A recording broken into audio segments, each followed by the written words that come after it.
Hey yo, thanks for tuning in to Celeb Sauce. It's the backup channel backing Celeb up and bringing you all the breaking news. For some strange reason, Ice Spice fans and others have been posting pictures, comments, and memes that absurdly connect Icy Spicy to the civil rights icon Martin Luther King Jr. The weird trend seems to have started back in December of 2022, and it seems to be picking up steam.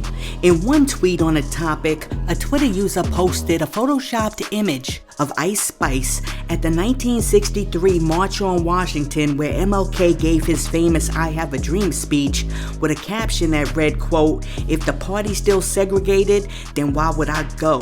End quote, which is a play on the lyrics from her song Bikini Bottom. Another post shows Ice Spice backing that thing up on Martin Luther King Jr. while he's giving a speech at the podium at the March on Washington. And this post read, quote, "How can I dream when I already drone like," end quote. Now, while the memes seem to be all in good fun, some people are totally confused, and like other people are like, "I'm not feeling it because it's disrespectful of MLK." For example, one person said, quote, "What is the obsession with Ice Spice and Martin Luther King? Laughing my A off. What the F is that?" End quote. And then another person came through and said, quote, "There's a special place in hell for people who put Martin Luther King Jr.'s face on Ice Spice's body." End quote. And then after that, another person came through and said, quote, "This is very disrespectful, and everyone involved should be extremely ashamed. There's absolutely no reason that Martin Luther King Jr. should be next to someone as monumental and historic as Ice Spice. He can keep dreaming." End quote. Yo, you ever heard the saying, "You play too much"? You guys are out on the internet playing around way too much, because there's no reason for you to be juxtaposing Martin Luther King Jr. and Ice Spice. It's very disrespectful. See, we've gotten to a place where nobody has any respect anymore, and that is a problem. This man sacrificed his life so that you could have some civil rights, and this is how you repay him? By posting pictures of Ice Spice backing that thing up on him? That is crazy. And I know somebody's gonna come in the comments and they're gonna be like, "Calm down, Sauce. These kids is just out here playing." Listen, that's the problem. They're playing too much. Because you know what's not fun in games? Redlining, racism, segregation, the prison industrial complex, the school to prison pipeline, the fact that the black unemployment rate is always double that of the white unemployment rate, the fact that black mothers who give birth are 4 times more likely to die than their white counterparts, and the fact that out of 2,000 students tested in Baltimore, none of them black kids could read or write. See, a lot of the gains that were made for black people was because white people had respect for this man. Not you, but for this man. So, I'm hoping beyond hope that black people are not participating in this trend, because if you are, you need to wake up and smell a black coffee, because this man's legacy is still very, very important to the civil rights movement, which is still going on today. Hey yo, what do you guys think though? What do you think about all of the people posting these MLK and Ice Spice pics online? Let me know in the comments. And while you're down there making a comment, be sure to like and subscribe to the channel. Now check it out. Last week Rihanna was in the news because a man broke into her house in an effort to propose to her. Now Riri is back in the news because her driver had his car jacked from right outside her house. According to reports, quote, "The driver, whose name has not been released, told law enforcement that he left the keys in the car while it was running." End quote.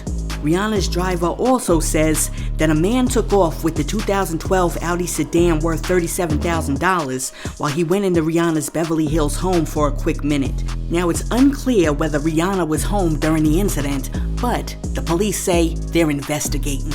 Listen, I hate to say this, but it's not 1955. You can't just leave your keys in the car and expect that car to be there when you get back. I mean, in addition to the car keys, Rihanna's driver might as well have posted a sign in the window that said, "Shut up and drive, drive, drive." Listen, on to the next story. Earlier this month, a Mississippi news anchor named Barbie Bassett was removed from the air after she quoted Snoop Dogg and said, quote, "For shizzle my nizzle," end quote. Now, Charlamagne the God is weighing in on the situation. During a recent episode of The Breakfast Club, Charlamagne questioned why it was not alright for the white journalist to quote Snoop. Charlamagne said, quote, "She can't say for shizzle my nizzle? She might not even know what the nizzle means. Come on, we gotta stop, man. That's not a a reason to fire that woman, end quote.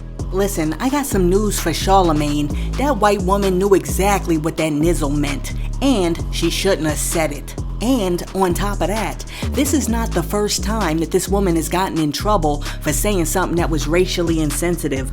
For example, last year, Bassett was interviewing a black woman and referred to the woman's grandmother as her grandmammy. Look, I'm not opposed to people getting second chances when they make a mistake, but this woman continues to make the same mistake over and over again. So, because this is a continuous pattern, she might deserve to get fired. And I'm not giving white people mad passes, okay? You can't use the N-word with an A. You can't use the N-word with a hard ER. You can't use the N-word with a CK in the middle. You cannot use it even if it's nizzle. Just don't say the word.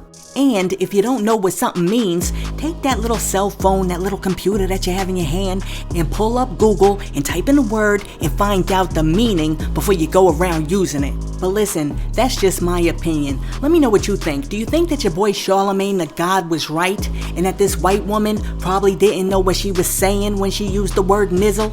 Now check it out. Many people have been curious about whether Tyler the Creator is gay or straight. And in his new song, Sorry Not Sorry, Tyler addresses the situation and issues an apology for hiding his sexuality. In the new song, Tyler says, quote, "Sorry to the freaks I let on, who thought that their life was gonna change cause I gave them head on. But instead I sped off, yeah, I know I'm dead wrong. Sorry to the guys I had to hide. Sorry to the girls I had to lie to, who ain't know if I was by the lake switching tides to," end quote. Listen, as far as I'm concerned, I could care less whether Tyler the Creator is gay or straight. It don't have nothing to do with me. Why? Because I'm not getting into bed with him. So, what Tyler needs to do is straighten out all of that sexual confusion with whoever he meets before they get in between the sheets. Now, check it out. During a recent interview with Ari Melba, Erykah Badu discussed the meaning of the term woke. Erykah says that when she first reintroduced the established term woke on her song Master Teacher from her album New America Part 1, it simply meant to be aware. But now the term has morphed into a subliminal way for some politicians and others to say black or thug. Check out what Erykah had to say after Ari showed her a montage of people like Donald Trump and Ron DeSantis using the word woke in their speeches. Your art took this concept, ideas and words can evolve, but it really put this out, this idea we should wake up to these problems and stay woke. Sure. We track how you started it and how it spread, and then how some on the right are sort of hijacking or attacking it or giving it a different definition. Sure. I think they mean black. Yeah. Mm-hmm. It's just another way to say thug or something else, right? Yeah. And how do you feel about that? It is what it is. It doesn't belong to us anymore. And, you know, once something goes out in the world, it takes a life of its own. It's an energy of its own. I can tell you what woke means. Please. It just means being aware, being in alignment with nature. Because if you're in alignment with that, you're aware of everything that's going on. And it's not only in the political arena. That means with your health. It means in your relationships. That means in your home. That means in your car. It means in your sleep. See, this is why I love Erykah Badu, because Erykah Badu is the only person who could go on national TV and say, you gotta stay woke while you sleep. Listen, I think that your girl Erykah Badu is absolutely right, and that the word woke, which once meant to be enlightened or aware, now simply means code black. I mean, when they say you're woke, they really mean you're too black. When they say the textbooks are too woke, they really mean it's too black. And when they say that these people are out here working on a woke agenda, they really mean that the agenda is too black. Listen, let me know what you think about your girl Erykah Badu in the comments. Do you think that she's correct and that the word woke has become synonymous with black? Or do you think the word has a whole different meaning? Let me know what you think in the comments. And hey yo, thanks for tuning in to Celeb Source, your source for celebrity news. Be sure to like and subscribe to the channel. Peace.